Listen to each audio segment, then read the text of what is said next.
Ziua de astăzi o zi deosebită. La început de an ne bucurăm că ne-am revăzut și cu preacucernici, preacuvioși, părinți, inspectori, consilieri și cât și ceilalți membri. Am fost martorul, eu personal, al unor șiri de activități care sunt extrem de importante pentru viața nu numai a bisericii, ci a întregii societăți în general. Sunt copleșit de cât de multe activități, de ordinul zecilor, a sutelor și chiar a miilor de activități pe care cei care sunt responsabili din partea Arhiepiscopiei de aceste sectoare extrem de importante le-au avut în anul care a trecut. Activitatea filantropică și activitatea misionară care crește de la an la an și asta ne bucură și arătând de fapt că suntem vii și lucrători prin iubire față de Dumnezeu și față de aproapele, căci așa se manifestă care activitatea filantropică, cum spunea și Părintele, iubind legea și prorocii, iubești pe Dumnezeu și pe aproapele. Filantropia medicală este foarte, foarte importantă. Spitalul prin excelență este un plus de binecuvântare nu doar la nivelul metropoliei Moldovei și Bucovinei,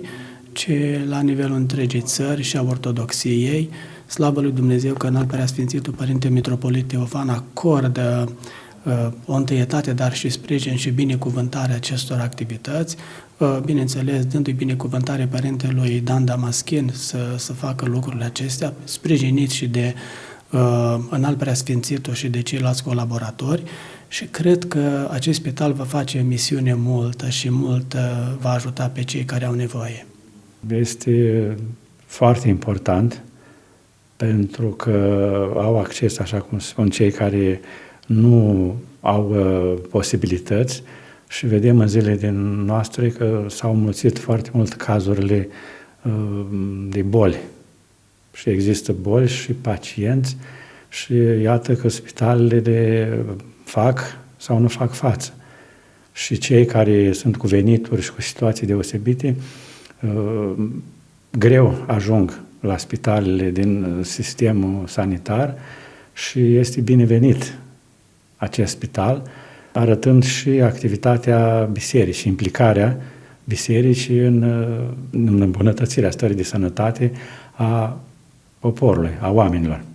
În ce mă privește, ca și în anii trecuți, sesizez un lucru care trebuie luat în seamă și asupra căruia trebuie să se intervină. Mijloacele media, în afară de Trinitasul radio și TV, trebuie să fie mai atente și noi trebuie să le sugerăm acest lucru, să fie și ele prezente la activitățile pe care le organizează Arhiepiscopia. Mă refer în primul rând la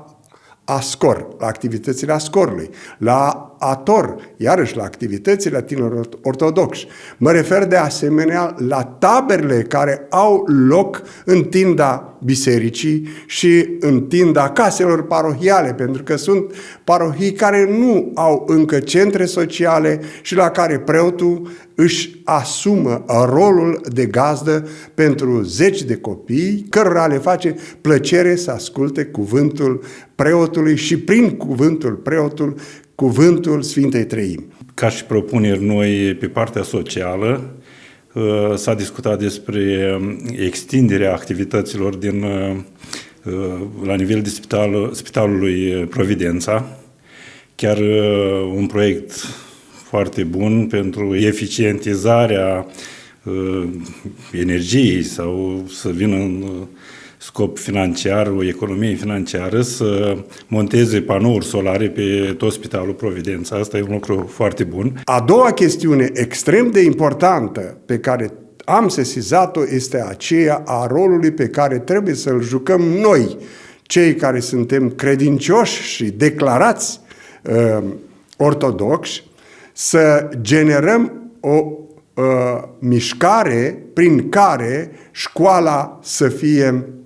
sensibilă la ceea ce se întâmplă cu copiii noștri, cu educația lor, deoarece, iată, s-au făcut pași în direcții pe care noi nu le dorim. Noi vrem copiii noștri să înțeleagă că au mamă și tată, noi dorim ca ai noștri copii să știe că părintele are dreptul să se mai și supere uneori dacă nu este suficient de harnic și suficient de cominte și că nu trebuie să existe neapărat forțe coercitive care să pună presiune psihologică atât asupra copiilor cât și asupra părinților. Iarăși o propunere foarte importantă și benefică, dacă ținem cont că se vorbește tot mai mult de război, de instabilitate politică, socială, dotarea mitropoliei cu un spital mobil dotat, care să poată fi prezent atât în zonele îndepărtate sau de orașele mari, greu accesibile și în zonele cât mai